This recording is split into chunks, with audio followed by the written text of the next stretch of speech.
지난번에 첫 시간 때 말씀을 나눴던 생각이 나요. 벽창호라는 그러한 상태에 놓인 사람이 얼마나 답답한가 여러분 아마 생각을 하셨으리라고 봅니다. 벽창호는 뭐예요? 벽에 대고 말할 때에 그 어떤 느껴지는 그 답답함처럼 아무리 얘기해도 못 알아듣는 사람을 벽창호라고 이야기를 말씀을 드렸습니다. 근데 가다가 보니까 어느 간판에 보니까 벽창호가 있어요. 그래서 저거 별로 안 좋은 의미 아닌가 지금 싶었었는데 여하튼 벽창호 그러니까 창호와 관련된 사업을 하시는 그 간판이라서 제가 우리 최 집사님 생각을 하면서 참 웃은 그런 기억이 납니다. 근데 최 집사님 사업장이 벽창호가 아닌 것이 얼마나 감사한지 그런 마음이 들었어요. 자, 오늘 이제 예수님이 여시는 구원의 문 이제 3주째 우리가 말씀을 상고해 가고 있습니다. 수요일 날에는 좀 특별해요. 주시는 말씀은 저기 마태복음이나 본문이 이제 비슷하게 주어지지만 굉장히 깊게 들어갑니다. 그리고 한 본문을 가지고 보통 한 3주나 혹은 4주까지도 이렇게 살펴보고 있게 되는데 저는 이제 다음 주에 마가복음 8장 말씀을까지 묵상하고 있거든요. 계속해서 다음 주 설교까지도 미리 준비해 놓았습니다만은 마가복음이 참 주는 매력이 있는 것 같아요. 다음 주에도 잠깐 언급을 해드리겠습니다만은 마가복음이 굉장히 짧잖아요, 그죠? 마태복음은 28장까지 있어요. 그런데 마가복음은 16장까지밖에 없어요. 짧은 복음인데 이 짧은 복음에서 주는 마가복음의 진수를 원래 글 잘 쓰는 사람 짧게 글 쓰잖아요, 그죠? 시인이 정말 글 잘 쓰시잖아요. 그런 것처럼 마가복음을 통해서 들려주신 이 복음의 말씀이 얼마나 귀하고 복된지. 그리고 이 마가복음 첫 시간 강의를 말씀을 드릴 때 설명해 드린 것처럼 사복음서 가운데 가장 먼저 기록된 복음이에요. 이 마가복음을 바탕으로 해서 마태복음이 기록되었고 또 누가와 요한복음까지 기록이 되었습니다. 그러니 굉장히 원본적이고 또 그다음에 가장 기본이 되는 복음이라고 할 수가 있겠고, 마가는 특별히 이방인들을 대상으로 해서 이 복음서를 기록했기 때문에 심플합니다. 헬라 사람들은 아주 단순한 걸 좋아하잖아요. 명제를 A는 B다라고 하는 것이 좋지, A는 B고 B가 C와 같으니까 C는 다시 D가 되고 그 다음에 A가 되는 것, 이런 거 굉장히 복잡합니다. 근데 마가는 바로 그냥 A는 B다라고 할 정도로 복음을 아주 상세하게 그리고 짧게 아주 잘 설명하고 있는 것을 보게 됩니다. 자, 그런데 우리가 지난 시간까지 우리가 상고해봤던 말씀은 에바다였어요, 그죠? 에바다는 아람어로서 열리라라는 그런 뜻을 가지고 있습니다. 이 시간 여러분 한 분 한 분들에게 에바다의 축복이 임하기를 소원합니다. 여러분의 모든 건강도 열려지는 복이 있기를 바랍니다. 여러분의 모든 사업도 형통케 되는 은혜를 누리실 수 있기를 바랍니다. 안 믿는 우리의 가족도 열리라 해서 저들의 마음이 열려지게 하여 주셔서 복음으로 저들의 마음이 열려지게 하시고, 그리고 또 구원을 얻는 에바다의 축복이 있기를 바랍니다. 우리의 불확실한 미래도 열려지게 해주시고, 심지어는 우리의 영적인 눈도 열려지게 하시고, 우리의 기도도 열려지게 하시고, 그리고 무엇보다도 우리의 소원도 에바다 할 때에 열려지는 은혜가 있기를 간절히 소원합니다. 오늘 본문에도 보면 답답한 인생을 살아가는 한 사람 나오잖아요.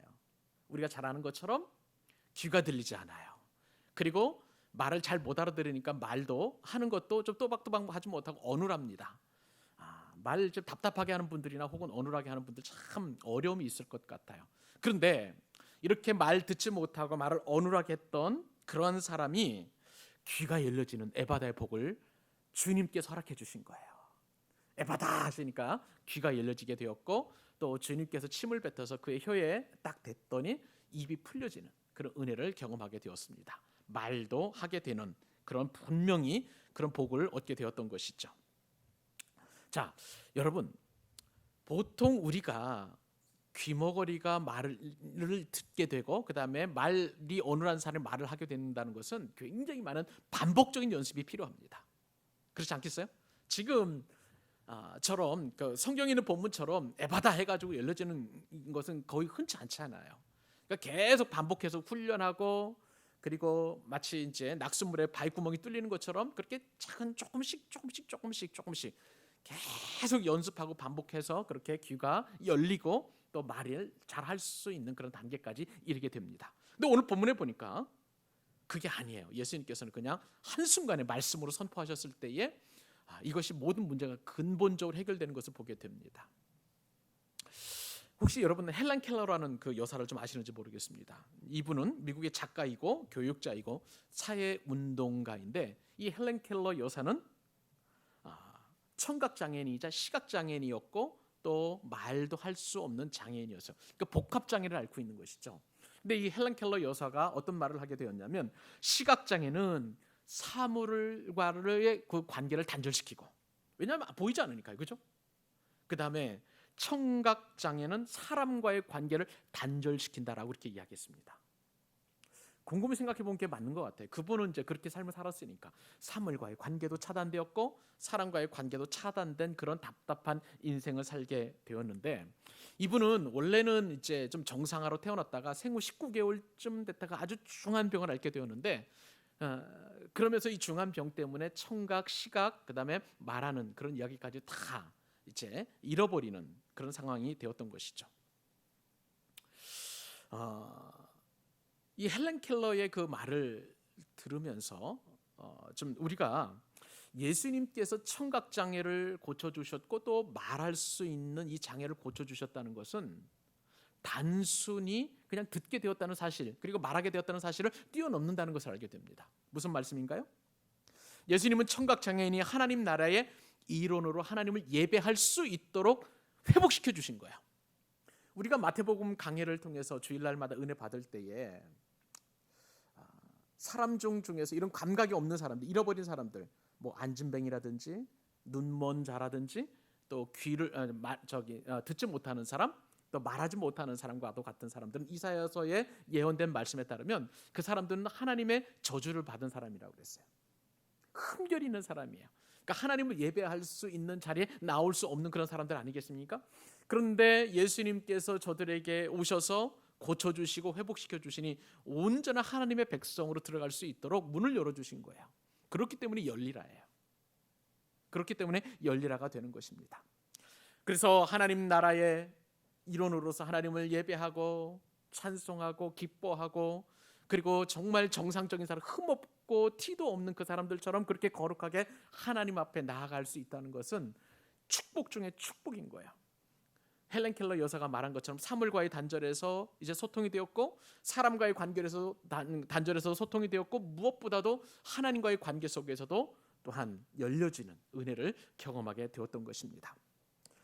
하나님은요, 우리를 예배하는 자로 그리고 찬양하는 자로 세워 주셨습니다. 근데 그 말씀에 따르면 출애굽기의 말씀에 따르면 분명하게 우리 이렇게 말씀하셨어요.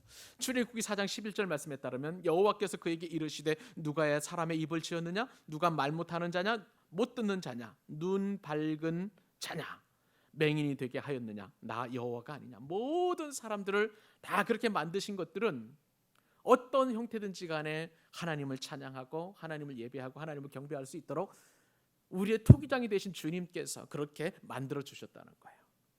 그런데 이러한 장애들을 다시 회복시키시고 온전케 하셨다는 것은 하나님의 특별한 은혜가 있는 줄로 믿습니다.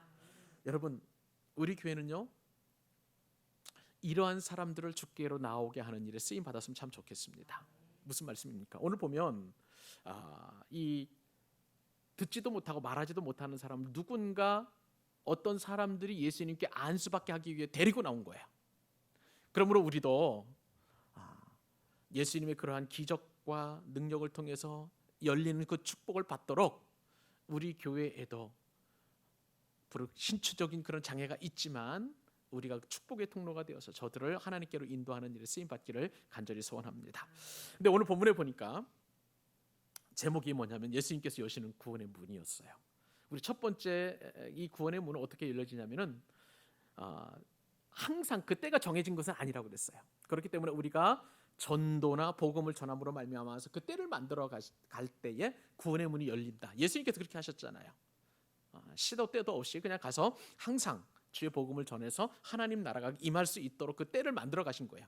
우리 역시도 그런 구원의 문이 열려질 수 있도록 때를 만들어가는 그러한 인도와 또 그다음에 복음 전파가 필요하다 말씀을 드렸고요. 지난 시간에 또한 우리가 살펴보았던 것은 이 구원의 문은 단계가 있다고 그랬어요. 그래서 5단계 여러분 기억하세요? 예수님께서 이 청각장애인과 그리고 말 못하는 많이 어눌한 이 사람을 구원하시기 위하여 한 번에 그냥 말씀하신 게 아니라 단계별로 있었어요. 5단계라고 말씀을 드렸죠. 첫 번째는 사람들을 구별했다고 그랬어요. 사람들과 무리에서 이 사람을 따로 불러냈어요. 이게 첫 번째 단계. 그래서 은혜라는 것은 개별적이다라는 것을 우리가 말씀을 나누게 되었습니다. 두 번째로는 손가락을 양귀 되셨다고 그랬죠. 이게 주님께서 친히 이제 안수하시는 그런 장면이었습니다. 그래서 귀가 열려지게 되었고, 세 번째는 손에 침을 뱉어서 그 사람의 혀에 이렇게 대어서 이제 그 사람의 입을 열어주시는 그런 은혜를 주셨습니다. 그리고 무엇보다도 하늘을 우러서 탄식하셔서 이 듣지 못하고 말하지 못하는 것에 대한 안타까움을 하늘 아버지께 올려드렸고, 그리고 나서 에바다 선포하셨어요. 그래서 이 사람은 이제 듣게 되었고 말하게 된 기적을 경험하게 되었습니다. 자, 오늘은요, 예수님께서 여시는 이 구원의 문은 가장 적절한 방법으로 열게 하신다는 사실입니다. 그냥 막무가내로 하는 게 아니에요. 예수님 바로 원칙이 있습니다. 우리에게 구원의 문을 여실 때에 하나님만의 원칙이 있다는 거예요. 그 사람이 꼭 적합한 방법으로 그렇게 구원의 문을 여시는데, 이 시간 말씀을 듣는 가운데 나에게는 어떤 은혜가 임했을까, 혹은 이미 임하거나 아니면 어떤 은혜가 주어질까를 기대하는 그런 시간이 될 수 있기를 바랍니다.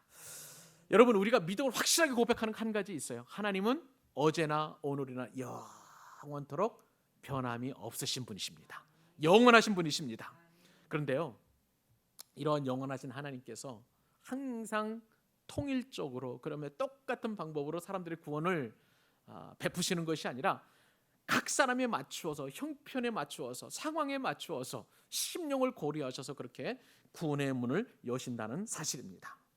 때로는요, 공개적으로 모든 사람들에게 드러나도록 그렇게 구원의 문을 여시는 그런 역사를 펼치시고요, 때로는 은밀한 가운데 개인적으로 역사하십니다. 때로는 그 사람을 구원하시기 위해 직접적으로 역사하시기도 하시고, 때로는 간접적으로 다른 사람을 통해서 그렇게 역사하시기도 하십니다.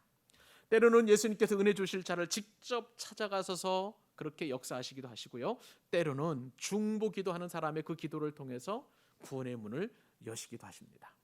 여러분, 우리가 복음을 전해보고 아니면 내가 우선 어떻게 구원을 받았는지 생각을 해보면 다 다를 거예요.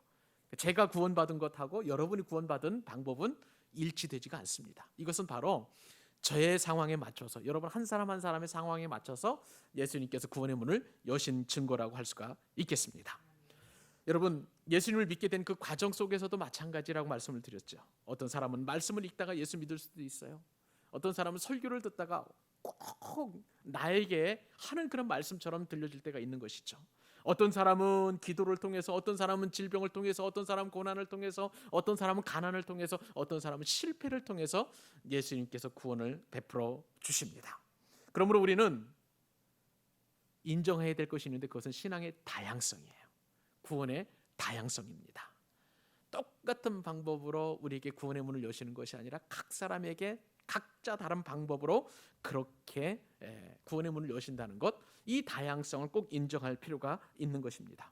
그러므로 우리는 내 신앙만 옳다고 주장해서는 안 되는 것이죠. 다른 사람에게 다른 방법으로 역사하신 그 하나님의 주권을 인정하고, 또한 그 주권을 그렇게 허락하신 그 하나님 앞에 찬양을 올려드려야 될 줄로 믿습니다. 이와 더불어서 함께 우리가 명심해야 될 것이 있는데, 여러분, 하나님의 구원은요, 내가 요구하는 대로 역사하지 않는다는 사실이에요. 오늘 본문에 보시면 아시겠지만은요, 이 듣지 못하고 말하지 못하는 이 사람들은 예수님께 데리고 왔긴 왔지만, 그들이 예수님께 요구했던 것은 딱 하나예요. 안수해달라는 거예요. 안수해달라는 것입니다. 근데 여러분, 예수님께서 정말 저들이 원하는 방법으로 머리에 손을 얹고 안수해 주셨나요? 아니라는 거 우리가 알잖아요. 손가락을 통해서 물론 귀에 대시는 그런 어떤 안수를 하시긴 하셨지만, 저들이 원하는 안수가 아니었던 거예요. 예수님은 예수님의 방법대로 그 한 사람에게 가장 적합한 방법으로 구원을 베푸신 줄로 믿습니다. 이것은 우리 누구에게나 다 적용되는 그런 말씀이라고 할 수 있어요. 어떤 사람은 하나님께 나아갈 때 하나님의 은혜와 능력이 역사하는 방법까지도 정해놓고 나아가는 방법이 있어요. 무슨 얘기입니까? 하나님, 이거는 이렇게 해주셔야만 합니다. 이거 아니면 안 돼요.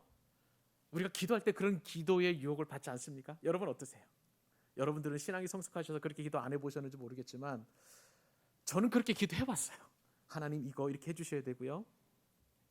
제가 이제 한참 은혜 받을 때 그런 경험이 있습니다. 성경 일주일에 몇 구절 외우고요. 그다음에 성경은 이제 몇 장까지 읽고 큐티는 매일 어디까지도 이렇게 하고 그다음에 하루에 기도 시간은 2시간 이상 해야 됩니다. 어떠세요, 여러분? 한 번도 지킨 적이 없어요. 하나님께 그렇게 은혜를 주시지 않더라고요. 저는 은혜 더 받고 싶은 거예요. 더 예배 드리고 싶고 하나님의 말씀 더 잘 깨닫고 싶은데 누가 가르쳐 주는 사람도 없으니까 그냥 냅다 그냥 성경 읽고 암송하고 그다음에 큐티하면 그렇게 은혜 주실 줄 알고 이렇게 꼭 해달라고 하나님 앞에 요청을 드렸는데 그게 정말 하나님을 기쁘시게 하는 것을 생각을 했는데 하나님 그게 아니라는 거예요. 내가 너에게 주는 은혜 방법은 그게 아니다. 그러면서 제가 깨달은 게 한 가지 있습니다. 하나님은 로봇가 아니라는 사실입니다. 여러분 생각을 해보세요. 제가 이제 인생의 계획을 내 마음대로 딱 만들어 놓으면은요, 하나님은 저의 종입니다. 그래요, 안 그래요? 종이 되는 거예요. 로봇가 되는 거예요. 하나님은 고백하기를 나의 주권자이시고 나의 주인이시고 나의 주님이라고 그렇게 고백을 하지만 하나님을 내가 조종하는 거예요. 이렇게 해주시고 그 다음에 내가 몇 살 때에 뭐 이렇게 이제 돈을 얼마만큼 벌어가지고 집을 어떻게 사고 어떤 차는 이렇게 움직이고 하는 뭐 이렇게 차를 타고 하는 이런 것들을 로드맵을 딱 만들어 놓고 하나님 이렇게 착착착착 해주셔야 됩니다. 그러면 내가 하나님 살아계신 것을 인정하겠습니다. 이거랑 똑같은 거예요. 근데 참 놀랍게도요, 하나님은 제 방법대로 제 말대로 또 제 생각대로 절대 은혜 주시지 않는다는 사실이에요. 생각해 보았습니다. 그런데요, 그것이 저를 살리는 일이고 그게 바로 하나님의 은혜라는 사실입니다. 제 말대로 그리고 제 소원대로 이렇게 가면은 제가 망하는 지름길이었더라고요. 보니까 제 원하는 대로 했다면 하나님께서는 저를 교만 덩어리로 이렇게 가만 놔두신 것이고 그리고 그 교만으로 인해서 궁극적으로는 구원을 이루지 못하는 참혹한 결과를 얻게 될 수 있을 것 같았어요. 그렇기 때문에 제 뜻이 아니라 하나님의 뜻대로 구원의 문을 여신 것은 하나님의 축복의 은혜인 줄로 믿습니다. 여러분 이것이 우리에게 너무나 중요하고요. 오늘 본문에서도 보면 이제 귀먹고 그리고 말 더듬는 자를 치유하신 다음에 그 이후에도 하나님의 방법대로 살아갈 것을 요구하시는 거예요. 여러분 오늘 본문 마지막 절 한번 보실래요? 이렇게 그를 고쳐주시고 구원을 베푸셨는데 이제 구원받은 사람이 어떻게 살아가야 할지를 분명히 말씀하시죠. 36절 37절 말씀 같이 한번 읽어보십시다. 하나님께서 그 사람에게 어떠한 삶을 요구하셨는지 시작. 예수께서 그들에게 경고하사 아무에게도 이르지 말라 하시되 경고하실수록 그들이 더욱 널리 전파하니 사람들이 심히 놀라 이르되 그가 모든 것을 잘하였도다. 못 듣는 사람도 듣게 하고 말 못하는 사람도 말하게 한다 하니라. 여러분 이 말씀에 아멘이 되세요? 안 되세요? 말씀을 듣는 가운데 여러분 한번 판단하셨으면 참 좋겠습니다. 자, 예수님께서 지금 어떻게 말씀하셨냐면 귀먹고 말 더듬는 사람들을 에바다라고 고치신 다음에 그를 데려온 사람들과 그리고 그 현장에 있었던 모든 사람들에게 어떻게 말씀하시냐면 그냥 말씀이 아니라 경고하시는 거예요. 너 하면 안 돼. 절대 안 된다는 거죠. 경고라는 말은 어떤 경고이십니까? 아무에게도 이르지 말라. 여러분 내가 은혜를 받았으면 막 자랑하고 싶잖아요. 그래요, 안 그래요? 정말 그렇죠. 하나님께서 내 암을 고쳐주셨다. 얼마나 기쁩니까? 그냥 만나는 사람마다 나 죽을 병에 걸렸다가 하나님 나 고쳐주셨어. 얼마나 자랑스러워요. 사업이 망했는데 하나님께서 나를 다시 이렇게 세워주셨다. 정말 기뻐 뛰면서 막 하나님께서 자랑하고 하나님께서 행하신 일들을 자랑하고 싶을 것입니다. 이게 모든 사람들의 인지상정인데 주님께서는 그 마음을 절제를 시킬 때가 있는 거예요. 적어도 오늘 본문 안에서는 그것은 절제되어야만 하는 그런 상황이었습니다. 여러 가지 이유가 있어요. 왜 예수님께서는 그러한 주님께서 행하신 구원을 말씀하지 말라고 하셨을까? 첫 번째 이유는요, 은혜는 늘 단독자로 누려야 된다는 사실입니다. 따라서 한번 해보실래요? 하나님의 은혜는 단독자로 누려야 한다. 이게 무슨 말씀이에요? 여러분 수많은 사람과 정보를 공유하는 것으로는 은혜를 누릴 수가 없어요. 물론 집단적으로 은혜가 임할 수도 있어요. 마가의 다락방에서 120명의 문도들이 기도했을 때 성령께서 갈라지는 혀처럼 임하고 바람처럼 임하셨습니다. 그런데 적어도 이 순간에는 아직 성령이 오시기 임하기 전인데 이때에는요, 이것을 단독자로 하나님 앞에 서서 이 사람에게 주신 은혜로만 여길 수 있도록 되어야만 된다는 사실이었어요. 하나님의 은혜는 우리가 간절히 사모하다 보면 때때로 하나님 앞에 혼자 설 수 있도록 요구하시는 것을 보게 됩니다. 부부가 같이 있다 할지라도 물론 같이 가정 예배도 드리고 또 그다음에 함께 예배할 수도 있겠지만, 그러나 주님께서는 더 기뻐하시는 것은 내가 홀로 서는 거예요. 새벽 정해진 시간에 남편은 뭐 안방에서, 아내는 또 뭐 식탁에서, 이런 식으로 하나님과 깊은 만남을 갖기를 원할 때가 있는 것이죠. 우리가 어떤 사람과의 관계를 맺는다고 할 때에 그 사람과 친해지려면은 계속 대화를 주고받고 수많은 시간들을 보내야 돼요. 공동체로 아니에요. 두 사람이나 혹은 두 사람과 세 사람은 더 다릅니다. 당사자와 당사자끼리 만나는 것과 거기에 또 한 사람 더 있다 보면 하고 싶은 얘기를 못할 때가 있는 거예요. 하나님께서 은혜를 우리에게 주실 때에 바로 그러한 마음이십니다. 내가 너만 사랑한다. 네 마음속에 있는 거 다 털어놓고 그리고 쉼을 얻기를 바란다. 이렇게 단독자로 서기를 원하신다는 거예요. 주님께서는 지금 이 사람에게 그러한 은혜 받는 방편을 요구하셨던 거예요. 그렇기 때문에 경고하시면서 너는 다른 사람에게 이야기하지 말라, 아무에게도 말하지 말라, 경고까지 하실 정도로 그렇게 강력하게 말씀하여 주셨습니다. 두 번째로는요, 왜 이렇게 경고하셨냐면 예수님에 대한 오해를 막기 위함이었습니다. 왜냐하면 이 소식이 알려지게 되면 어떻게 되겠습니까? 수많은 사람들이 예수님을 어떻게 이해를 하게 되냐면, 예수님은 인류를 구원하시기 위한 십자가를 지시기 위해 이 땅에 오신 분이 아니라 병 고치는 분쯤으로, 그죠? 그런 분으로 오해할 수 있기 때문에 그래요.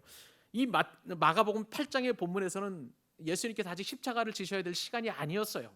그러므로 지금 비록 이 병 고치는 은사를 이뤄냈지만 그 은혜를 더 이상 다른 사람들에게 병 고치는 분쯤으로 이렇게 알려지게 되는 것은 주님의 사역을 가로막는 일이었어요. 그렇기 때문에 주님께서는 이것을 다른 사람에게 말하지 말라, 아무에게도 말하지 말라라고 그렇게 간곡하게 말씀하시면서 경고까지 하셨습니다. 나아가서 왜 이렇게 궁극적으로 이렇게 다른 사람에게 말하지 말라고 하신 그 궁극적인 이유는 뭐냐면요, 유대 종교 지도자들에게 알려져서는 안 되는 일이었어요. 왜냐하면 지금 그렇지 않아도 예수님에 대한 반감이 지금 종교 지도자들 사이에 계속 싹트고 있었습니다.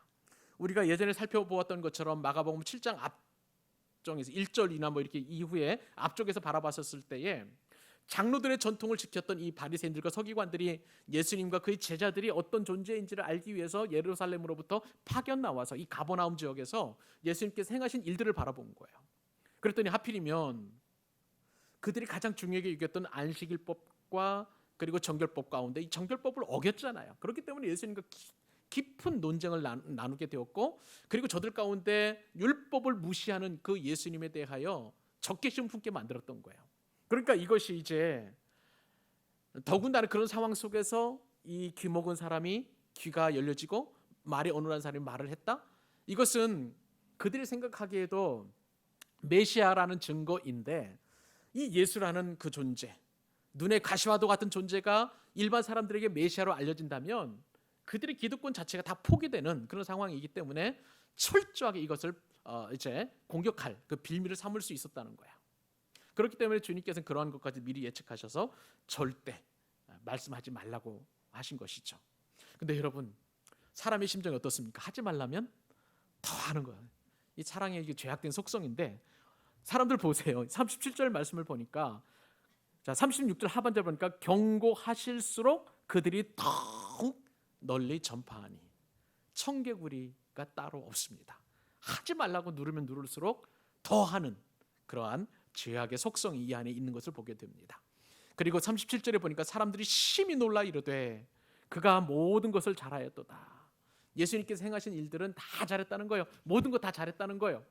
지금 유대인들이 눈앞에 뻔히 보고 있는데, 종교 지도자들이 보고 있는데 모든 것 잘하였다라고 하니 이제 뭐라 그럴까요? 그 예수님 입장에서 보면 참 곤란해지는 그런 상황입니다. 여러분, 예전에 다윗이 이제 그 전투에 나갔을 때 승전을 계속하고 오잖아요. 그런데 사울이 싫어하는 말이 있었어요. 부인들이 서로 창화하면서 큰 소리로 노래할 때 사울은 천천히요. 사울이 죽인 사람은 천천히지만 천 단위이지만 다윗은 만만이다. 그러니까 만 단위로, 그러니까 더 많은 일을 큰 일을 했다는 거예요. 그러니까 사울 속에서 뭐가 생깁니까? 시기와 질투가 생기는 거예요. 지금 이 얘기 똑같은 얘기예요. 유대인들의 그 지도자들의 입장에서 보면은 자꾸 이 사람들이 참 잘하였도다. 그분이 참 잘하였도다. 잘했는데 그냥 한 가지만 잘한 것이 아니라 모든 것을 잘했다고 했더니 유대 종교 지도자들, 바리새인들과 서기관들과 대제사장들, 그들 가운데 분노의 마음이 계속 일어나서 주님이 아직 때가 되지도 않았는데 이제 그들 가운데 죽이려고 하는 음모들이 본격적으로 이루어지게 되는 것을 보게 됩니다. 여러분, 이 말씀을 통해서 우리에게 주시는 교훈이 있어요. 구원의 문은 가장 적절한 방법으로 우리에게 주신다는 사실입니다. 그러면 우리가 해야 될 것은 뭐냐면 말씀에 순종하는 길밖에 없어요. 하나님이 말씀하시면 그대로 순종하고 아니라고 하면 안 하면 되는 것이고 하라고 하시면 하면 되는 것입니다. 근데 우리는 마치 하나님을 많이 위하는 것처럼, 예수님을 많이 위하는 것처럼 내 마음과 내 뜻대로 그렇게 그냥 하기를 원하는 그런 뜻이 있는 것 같아요. 제가 우리 지난번에 최 집사님이 해주신 말씀 가운데 제가 아직도 마음속에 담아놓는 그런 방법이 있어요. 말씀이 있어요. 뭐냐면은 배려나 혹은 어떤 섬김도 상대방이 원하는 것으로 이렇게 했으면 좋겠다 말씀하시는데 그 말씀이 지나가던 말씀하시는데 제 마음 가운데 딱 드는 거예요. 근데 저는 곰곰이 생각을 해보니까 섬기는 것도 있어 보면 투머치예요. 더 많이 어떻게 보면 더 이렇게 과하게 그리고 정말 상대방의 마음이 감동할 정도로 하려고 하는 그런 제 마음 가운데 본성이 있다는 사실을 알게 되었습니다. 그런데 필요한 거 보면 오늘 말씀 묵상해 보니까 적합하게, 그죠? 적당하게 그리고 그 상황에 맞게 그렇게 하는 것이 참 필요하다는 그런 생각을 갖게 되었습니다. 제 개인적인 적용이에요. 사랑하는 여러분들은 어떻습니까? 너무 우리가 은혜 받는 일에 인색해서는 안 되는 거야, 그죠? 주님께서 우리에게 주시는 은혜를 주님께서 풍성하게 준비해 놓았는데 우리가 그 주시는 은혜를 대하여 마음의 문을 열지 않고 준비되지 않은 상태에서 그렇게 은혜를 받으려고 하면 그건 주님께서 기뻐하지 않는 거예요. 반대로 너무 과하게, 그죠? 그리고 오늘 본문에 있는 그런 사람들처럼 주님께서 말씀하시고 당부하시고 심지어 경고까지 하셨음에도 불구하고 이들은 경고하면 할수록 더 크게 이야기한다. 이것은 주님께서 기뻐하지 않으신다는 거예요. 주님께서 가라고 하는 만큼 50보 가라고 하면 50보 가면 되는 것이고 100보 가라고 하면 100보 가면 되는 것이고 더 과하게 하지 않는 것이 정말 필요하다는 사실을 알게 됩니다. 우리 적용하십시다. 주님께서 주시는 은혜 하나님의 눈높이에 맞춰서 그렇게 하실 수 있기를 바랍니다. 여러분, 교만이라는 단어를 이 말씀 묵상해 보면서 제가 다시 한번 생각해 보게 되었습니다. 우리는 교만이라는 것은 하나님께서는 그렇게 생각하지 않는데 너무 이렇게 하나님의 눈높이보다도 더 많은 것을 바라보고 또 하나님보다 뛰어넘을 때 그것을 교만이라고 우리가 흔히 일반적으로 생각하는데 반대도 적용이 되는 거예요. 하나님께서는 우리를 사랑하시고 이 눈높이에 맞춰서 이만큼 은혜 주시기를 원하는데 우리가 반대로 내 자신은 부족하다, 연약하다, 그리고 나는 안 돼라는 그러한 생각에 젖어 있을 때 그것은 또 다른 교만이라는 생각을 하게 됩니다. 덤치지도 않고 또 부족하지도 않고 말씀대로 행하는 그런 귀한 은혜가 있었으면 좋겠습니다. 구원의 문은 우리 각자 모든 사람에게 가장 적합한 방법으로 적절한 방법으로 임한다는 사실을 믿고 오늘도 우리는 이 귀한 말씀 한 가지 교훈을 가지고 집으로 돌아가고 직장으로 돌아갈 것입니다. 귀한 은혜가 남은 3, 4일 동안 우리들 마음을 사로잡게 하시고 그리고 주일 주실 은혜를 또다시 기대하며 새로운 은혜를 새날을 또 새 마음으로 또 새 은혜를 덧입어서 승리하는 저와 여러분 되실 수 있기를 주님의 이름으로 축복합니다.